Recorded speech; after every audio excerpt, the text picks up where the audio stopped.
वैसे जरूरी नहीं है, लेकिन फिर भी वीडियो को लाइक या फिर डिसलाइक करने की कोशिश जरूर किया करें। मूवी का स्टार्ट न्यूयॉर्क के एक अपार्टमेंट को दिखाते हुए होता है, जहाँ पर हम एक बच्चे एलेक्स को देखते हैं, जिसमें हॉरर स्टोरीज लिखने का काफी टैलेंट था और उसे काफी शौक भी था लिखने का। लेकिन आज रात वो थोड़ा अपसेट नजर आ रहा था और वो सोचता है कि वो अपनी लिखी सारी स्टोरीज को जला दे। अब यहाँ पर उसके पेरेंट्स भी उसका ये बिहेवियर समझ नहीं पा रहे थे, तो वो सोचते हैं कि हॉरर को इतना ज्यादा पसंद करने की वजह से वो ऐसा कर रहा है। तब एलेक्स भी अपने पेरेंट्स की ये बात सुन लेता है। इसके बाद वो अपना बैग लेता है और घर से बाहर आ जाता है। वो लिफ्ट के जरिए बॉयलर रूम में जाना चाहता था ताकि वो अपनी सारी हॉरर स्टोरीज की बुक को जला सके, लेकिन तभी अचानक से एक फ्लोर पर वो लिफ्ट रुक जाती है और अब एलेक्स की कोशिश करने के बाद भी वो चल नहीं रही थी। तभी उसे सामने के अपार्टमेंट से लाइट आती हुई दिखाई देती है और जब वो चेक करने के लिए वहाँ पर जाता है तो देखता है कि वहाँ पर उसकी फेवरेट हॉरर मूवी चल रही है और वहीं पर एक पंपकिन पाई भी पड़ी हुई थी जो कि एलेक्स की फेवरेट थी। और जैसे ही एलेक्स उसे खाता है वो बेहोश हो जाता है और जब उसकी आँख खुलती है तो वो खुद को एक छोटी सी क्लोजेट में पाता है। इसके बाद जब वो बाहर आता है तो चेक करने पर उसे पता चलता है कि इस रूम का दरवाजा तो बंद है। उसे कबर्ड में बच्चों के बहुत सारे कपड़े दिखाई देते हैं। तब ठीक उसी टाइम उसकी नजर विंडो पर पड़ती है, जहाँ जाकर वो अपने पेरेंट्स को काफी आवाज लगाता है, लेकिन आगे से उसे कोई भी रिस्पॉन्स नहीं आता। तो इसीलिए वो विंडो से बाहर कूदता है, लेकिन वो एक अलमारी से होता हुआ वापस से उसी रूम में आ जाता है और तभी वहाँ पर लाइट्स ऑन ऑफ होने लगती हैं और वहाँ पर एक डरावनी आवाज भी आ रही होती है जो एलेक्स से उसका नाम पूछती है। और तभी हम वहाँ पर किसी का ब्लैक शेडो देखते हैं। एलेक्स भी उसे देखकर डर जाता है और जिसका वो साया था पता चलता है कि वो एक विच है, जो एलेक्स से पूछती है कि क्या तुम्हें कोई स्पेशल चीज है। यहाँ पर एलेक्स काफी घबरा जाता है, उसे कुछ भी समझ नहीं आता और तब वो विच एलेक्स को अलमारी में रखे हुए कपड़े दिखाती है। वो बताती है कि ये सारे कपड़े उन बच्चों के हैं जिन्हें मैंने कैद किया था, लेकिन इनमें से कोई भी मेरे काम का नहीं था। यहाँ पर वो विच फिर से एलेक्स से सेम क्वेश्चन करती है, यानी क्या तुम में कोई स्पेशल चीज पाई जाती है। तब डरते हुए यहाँ पर एलेक्स हाँ बोल देता है और उसे बताता है कि हाँ मैं हॉरर स्टोरीज लिख सकता हूँ। इसके बाद एलेक्स उसे अपनी बुक दिखाता है। यहाँ पर उन दोनों के बीच डिसाइड होता है कि एलेक्स रोज रात को उसे एक स्टोरी सुनाएगा और जब एलेक्स उसे स्टोरी नहीं सुनाएगा तो वो विच उसे मार देगी। फिर नेक्स्ट डे एलेक्स को रूम में एक कैट मिलती है और वो बिल्ली गायब भी हो सकती थी। एलेक्स जैसे उसके पास जाता है तो वो बिल्ली उस पर अटैक कर देती है और वो एलेक्स को रूम से बाहर ले आती है। इसके बाद एलेक्स एक रूम में आता है जहाँ पर उसे एक अलमारी में कुछ डॉल्स पड़ी हुई दिखती हैं। इसके बाद जब एलेक्स आगे बढ़ता है तो तभी अचानक से उसके सामने एक लड़की आ जाती है और इस लड़की का नाम यजीम होता है और इसको भी उस विच ने एलेक्स की तरह यहाँ पर कैद किया हुआ था। यहाँ पर वो एलेक्स को बताती है कि उस विच का नाम नताशा है और जो बिल्ली है वो नताशा की ही है। एलेक्स को पता चलता है कि इस टाइम जहाँ पर वो है असल में वो एक जादुई अपार्टमेंट है और ये जादुई अपार्टमेंट दुनिया के अलग अलग हिस्सों में ट्रेवल करता है और इनके जैसे बच्चों को फंसा कर वहाँ पर कैद कर लेता है। नताशा उन बच्चों से अपना कोई ना कोई काम करवाती है और जो बच्चा नताशा के काम का नहीं होता तो वो उस बच्चे को हमेशा के लिए कहीं पर गायब कर देती है। यजीम एलेक्स को वार्न करती है कि जो काम तुम्हें मिला है वो तुम्हें हर हाल में करना है। इसके बाद यजीम एलेक्स को एक जादुई लाइब्रेरी में लेकर जाती है। यहाँ आकर एलेक्स देखता है कि वहाँ पर थाउजेंड्स की तादाद में स्टोरीज बुक है। यजीम एलेक्स को बताती है कि मैं भी हर रात नताशा को एक स्टोरी पढ़कर सुनाती हूँ और ये जो सारी बुक्स यहाँ पर तुम देख रहे हो वो मैं सारी पढ़ चुकी हूँ। वो एलेक्स को कोई नई स्टोरी लिखने के लिए कहती है, जिस पर एलेक्स कहता है कि अब तो मैं कुछ भी नया सोच नहीं पा रहा हूँ और मैं अपने ही स्टोरीज बुक से उसे कोई स्टोरी सुनाऊंगा। लेकिन यजीम उसे कहती है कि ये सब कुछ काफी नहीं, क्योंकि अब तुम हमेशा के लिए यहाँ पर फंस चुके हो और अगर तुम जिंदा रहना चाहते हो तो तुम्हें नई नई स्टोरीज लिखनी होंगी। लेकिन यहाँ पर तो एलेक्स कुछ और ही सोच रहा था।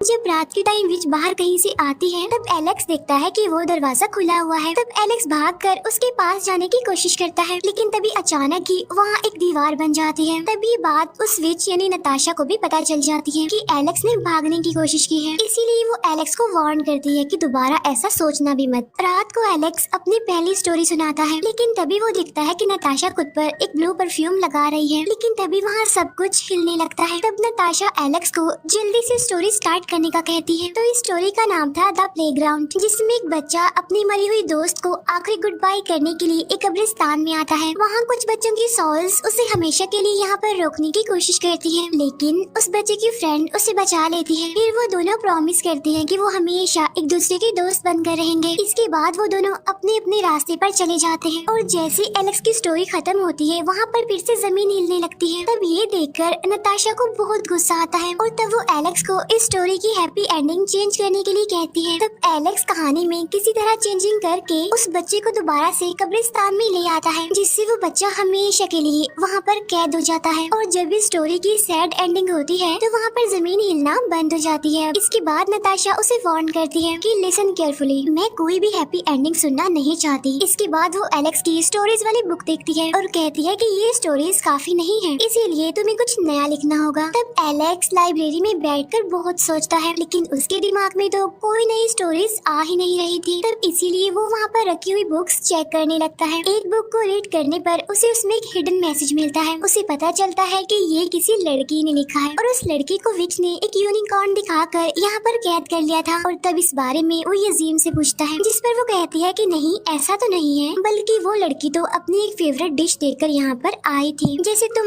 पंपकिन पाई खाकर यहाँ पर आए थे जो कि तुम्हारी फेवरेट थी। तब एलेक्स को लगता है कि शायद उस यूनिकॉर्न गर्ल के छुड़े हुए और मैसेजेस में यहाँ से निकलने का कोई तरीका हो। यही सोचकर वो बाकी बुक्स को चेक करने लगता है। साथ साथ वो उन पुरानी स्टोरीज की हैप्पी एंडिंग चेंज करके किसी तरह नताशा को रोज एक नई स्टोरी सुनाता है, लेकिन वो नोटिस करता है कि वो स्टोरीज नताशा को ज्यादा पसंद नहीं आती और नताशा उसे हमेशा एक ही बात कहती है कि एक अच्छी स्टोरी वही होती है जो रियलिटी की तरफ इशारा करे, यानी सच की तरफ। फिर एक दिन लाइब्रेरी में उसे यूनिकॉर्न वाली लड़की का अगला मैसेज मिलता है, जिसमें लिखा था कि मुझे वो चीज मिल चुकी है जिसकी मदद से मैं यहाँ से भाग सकती हूँ। इतनी ही देर में यजीम भी वहाँ पर आ जाती है, लेकिन इससे पहले कि एलेक्स उसे कुछ बता पाता, वो नताशा की मैजिकल गार्डन को ठीक करने में उससे हेल्प मांगती है। यजीम उसे बताती है कि नताशा अपने मैजिकल ड्रिंक्स यहीं से बनाती है और आज उन्हें कुछ ऐसे अंडे खत्म करने हैं जिससे निकले हुए क्रिएचर्स इस गार्डन को खराब कर सकते हैं। लेकिन तभी वहाँ पर एक गड़बड़ हो जाती है, क्योंकि अंडे से एक स्कल स्पाइडर बाहर निकल आता है। तब वो लोग किसी तरह बाकी अंडों को खत्म करके उस स्पाइडर को पकड़ने की कोशिश करते हैं और इसी कोशिश में यजीम उस स्पाइडर से मरते मरते बचती है। इसके बाद वो उसे वहीं पर फेंक कर बाहर चली जाती है। यहाँ पर वो कैट उस स्पाइडर को पकड़ने की कोशिश में एक जाल में फंस जाती है। तब एलेक्स ठीक टाइम पर वहाँ पर आकर उस बिल्ली को बचा लेता है। गार्डन में होने वाली तबाही की वजह से नताशा यजीम को टॉर्चर करती है, लेकिन एलेक्स उसे ये कहकर बचा लेता है कि सारी गलती मेरी थी, इसे छोड़ दें। तब नताशा उन्हें वार्न करते हुए छोड़ देती है। फिर यजीम एलेक्स को एक दवाई बनाकर देती है और उस दवाई को एलेक्स उस बिल्ली पर लगा देता है। यहाँ पर हम देखते हैं कि वो कैट अब इन दोनों के साथ घुल मिल रही थी और शायद उन्हें पसंद भी करने लगी थी। इसके बाद एलेक्स यजीम को बताता है कि मेरी स्टोरीज तो खत्म होने वाली है और अब किसी न किसी तरह करके हमें यहाँ से भागना होगा, जिस पर यजीम उसे समझाने की कोशिश करती है कि ऐसा तो हो ही नहीं सकता, क्योंकि यहाँ पर सिर्फ दो ही रास्ते हैं, एक वो रास्ता जहाँ से तुम आए थे और एक वो रास्ता जिसे नताशा यूज करती है, लेकिन वो उस रास्ते की चाबी हमेशा छुपा कर रखती है। तब एलेक्स यहाँ पर काफी घबरा जाता है, काफी परेशान होता है और वो यजीम को कहता है कि शायद अब मेरे मरने का टाइम आ गया है। तब यजीम उसे बताती है कि नताशा बच्चों को मारती नहीं, बल्कि वो बच्चों को डॉल में बदल देती है। वो उसे वही डॉल्स दिखाते हुए कहती है कि ये सब मेरे फ्रेंड्स थे, लेकिन नताशा ने एक एक करके उन्हें डॉल बना दिया।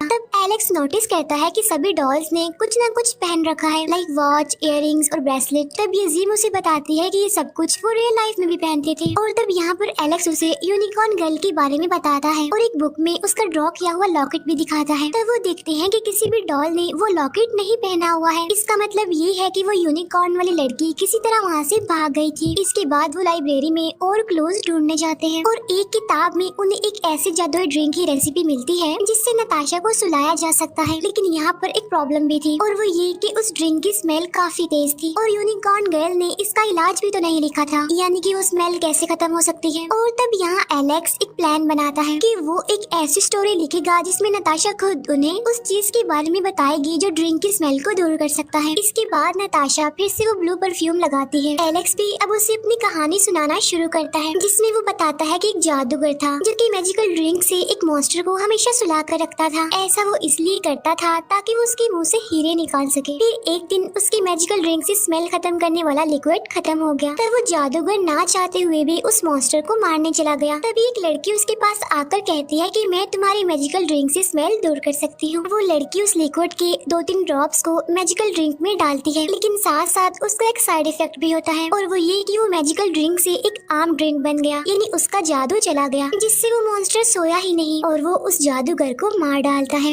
कहानी खत्म होने के बाद नताशा एलेक्स को हर बार की तरह सच सुनाने को कहती है और वो खुद ही असली वाले लिक्विड का नाम बता देती है जिससे मैजिकल ड्रिंक की स्मेल को दूर किया जाए। अब यहाँ पर उनका प्लान कामयाब हो जाता है। इसके बाद वो अपने मिशन पर काम करने लगते हैं। यजीम नताशा की मैजिकल गार्डन से चीजें इकट्ठी करके फाइनली वो मैजिकल ड्रिंक बना लेती है, लेकिन जैसे ही वो उसे जूस में मिलाते हैं तो उसका कलर चेंज हो जाता है। तब ये देखकर वो बच्चे डर जाते हैं क्योंकि बाहर तो नताशा अपने खाने और स्टोरी का वेट कर रही थी, लेकिन एलेक्स के पास तो कोई स्टोरी थी ही नहीं। और तभी उनकी मैजिकल ड्रिंक की बोतल भी गायब हो जाती है वहाँ से। तब वो डर जाते हैं ये सोचते हुए कि शायद नताशा को हमारे प्लान के बारे में पता चल चुका है। तब यहाँ पर नताशा एक बार फिर से परफ्यूम लगाती है। एलेक्स भी डरते हुए अपनी स्टोरी सुनाना शुरू करता है, लेकिन साथ साथ वो घबराया भी होता है। तब ये देखकर नताशा उसकी बुक छीन लेती है उससे, और जब वो देखती है कि बुक खाली है बिल्कुल, तो उसे उन दोनों पर बहुत गुस्सा आता है। और इसीलिए अब जैसे ही वो उन दोनों को भी डॉल बनाने लगती है कि तभी अचानक से वो बेहोश हो जाती है। लेकिन तभी वहाँ पर वो बिल्ली भी आ जाती है जिसके हाथ में मैजिकल ड्रिंक की बोतल देखकर वो समझ जाते हैं कि जरूर इसने ही नताशा की परफ्यूम में वो मिला दिया था। इसके बाद वो नताशा की चाबी लेकर बाहर आ जाते हैं, लेकिन वो देखते हैं कि वहाँ पर तो एक जंगल है। लेकिन तभी यजीम को रियलाइज होता है कि वो ट्रीज असली नहीं है। तब वो समझ जाते हैं कि ये जगह भी असल में अपार्टमेंट का एक हिस्सा ही है। और तभी अचानक से एक यूनिकॉर्न उन पर अटैक कर देता है। तब उससे बचते हुए वो एक ऐसी जगह पर आ जाते हैं जहाँ पर चॉकलेट से बनी एक हट थी, और जैसे ही ये दोनों वहाँ पर पड़ी हुई चॉकलेट्स खाते हैं तो बेहोश हो जाते हैं। जब एलेक्स को होश आती है तो वो देखता है कि नताशा ने यजीम और उस बिल्ली को तो कैद कर लिया है। तब उसे वहीं पर कॉफिन में एक और विच सोई हुई दिखाई देती है जिससे एक नीली लाइट निकल कर परफ्यूम्स की बोतल में जा रही थी। तब नताशा वहाँ पर आकर सारी रियलिटी बताने लगती है कि असल में असली विच ये ही है, और इन परफ्यूम्स के जरिए मैं उसका मैजिक खींचती हूँ। असल में ये विच ही मुझे यहाँ पर कैदी बनाकर लाई थी, और ये विच तो बच्चों को खाया करती थी और ये मेरे सारे फ्रेंड्स को खा गई। लेकिन फिर मैंने समझदारी की और मैं उसकी फेवरेट बन गई, और एक दिन मैं अपने जादुई ड्रिंक की मदद से यहाँ से भागने में कामयाब भी हो गई। और अपने घर जाकर मैंने देखा कि मेरे पेरेंट्स वहाँ पर हैं ही नहीं। तब इसीलिए मैं वापस से इसी अपार्टमेंट में आ गई क्योंकि मेरे पास जाने के लिए और कोई जगह ही नहीं थी। और तब से मैंने असली विच को सुला दिया और उसकी जगह मैंने ले ली। यहाँ पर वो जान पाते हैं कि वो यूनिकॉर्न गर्ल कोई और नहीं बल्कि नताशा ही है। और तभी वहाँ पर जमीन एक बार फिर से हिलने लगती है, और तब उन्हें पता चलता है कि ये सब कुछ उस सोई हुई विच की वजह से ही हो रहा है। नताशा उसे बताती है कि हॉरर स्टोरीज इस विच को सुला कर रखती हैं हमेशा, और इसीलिए तो मैं रोज तुमसे हॉरर स्टोरीज सुना करती थी। तब वो एलेक्स को जल्दी से कोई नई स्टोरी सुनाने को कहती है और कहती है वरना हम सब मारे जाएंगे। तब यहाँ पर एलेक्स अपनी ही स्टोरी सुनाता है कि किस वजह से वो अपनी हॉरर स्टोरीज वाली बुक को जलाने जा रहा था। वो बताता है कि मैं हॉरर स्टोरीज को बहुत लाइक करता था, लेकिन इस वजह से बच्चे मेरा मजाक बनाते थे, लेकिन जो मेरा बेस्ट फ्रेंड था वो हमेशा मेरा साथ देता था। एक दिन मैंने अपने बेस्ट फ्रेंड को अपने बर्थडे पर इनवाइट किया जहाँ पर मेरे पेरेंट्स ने हॉन्टेड हाउस की थीम रखी थी, लेकिन यहाँ पर एलेक्स को पता चलता है कि उसका बेस्ट फ्रेंड भी बाकियों की तरह ही था। वो भी उसका मजाक ही बनाता था और वो वहाँ पर एलेक्स की इंसल्ट करके वहाँ से चला गया, और इस बात से अपसेट होकर ही मैं अपनी बुक्स को जलाने जा रहा था। तब स्टोरी सुनकर वो सोई हुई विच रिलैक्स हो जाती है। नताशा भी ये देखकर खुश होने लगती है, और तभी एलेक्स अपनी कहानी को कंटिन्यू करता है कि एक दिन इन्हीं स्टोरीज की वजह से मुझे एक विच ने कैद कर लिया, लेकिन यहाँ पर मुझे यजीम और उस बिल्ली जैसे अच्छे दोस्त भी मिले। तो वो कहता है कि इसी वजह से ये मेरी लाइफ का सबसे अच्छा टाइम बन गया। तब स्टोरी की हैप्पी एंडिंग होने की वजह से वो सोई हुई विच जाग जाती है। तब नताशा उसे रोकने की काफी कोशिश करती है, लेकिन वो विच की डार्क पावर्स के आगे टिक नहीं पाती, इसीलिए वो विच नताशा को मार देती है। तब मौके का फायदा उठाकर एलेक्स और यजीम उस बिल्ली को भी अपने साथ लेकर वहाँ से भाग जाते हैं, लेकिन जाते जाते यजीम जादुई परफ्यूम की एक बोतल उठा लेती है। तब वो दोनों एक दीवार के पास आ जाते हैं। ये वही दीवार थी जहाँ से एलेक्स इस अपार्टमेंट में आया था। तब यहाँ पर यजीम उस परफ्यूम को खुद पर लगाती है, जिसके मैजिक से वो छुपे हुए दरवाजे को बाहर ले आती है। इसके बाद वो दोनों वहाँ से गुजरते हुए लिफ्ट में आ जाते हैं। तभी वो विच भी वहाँ पर आकर उन पर अटैक कर देती है। इसके बाद वो वहाँ के बॉयलर रूम में जाते हैं, लेकिन वो विच उनका पीछा करते करते वहाँ पर भी आ जाती है। अब यहाँ पर वो बिल्ली भी उसे रोकने की काफी कोशिश करती है, लेकिन नहीं रोक पाती। अब विच यजीम को मारने के लिए आगे बढ़ती है, और तभी एलेक्स को याद आता है कि विच को स्टोरीज बहुत पसंद है। तब वो अपनी काली बुक से उसे स्टोरी सुनाने लगता है और वो स्टोरी उस विच को काफी पसंद आती है क्योंकि उसमें एलेक्स काफी सस्पेंस क्रिएट कर देता है। इसके बाद जब वो विच एलेक्स से कहानी की एंडिंग पूछती है तो एलेक्स अपनी बुक को बॉयलर में फेंक देता है। तब कहानी की एंडिंग जानने के लिए विच भी उस बॉयलर में कूद जाती है और तब ये दोनों जल्दी से बॉयलर का दरवाजा बंद कर देते हैं, जिसकी वजह से वो विच जल कर मारी जाती है। इसके बाद वो तीनों वहाँ से निकल कर एलेक्स के घर आ जाते हैं, जहाँ पर एलेक्स के पेरेंट्स उसे देखकर काफी खुश हो जाते हैं। फिर न्यूज़पेपर से हमें पता चलता है कि ये जीम को भी उसकी फैमिली के पास भेज दिया गया है और कुछ दिन बाद वो एलेक्स से फिर से मिलने आती है और उससे एक डायरी गिफ्ट देती है ताकि वो और स्टोरीज लिख सके। मूवी के पोस्ट क्रेडिट सीन में हम उसी जादुई अपार्टमेंट को देखते हैं, जहाँ से हमें पता चलता है कि नताशा अभी जिंदा है और यहीं पर इस मूवी का द एंड हो जाता है। Thank you for watching.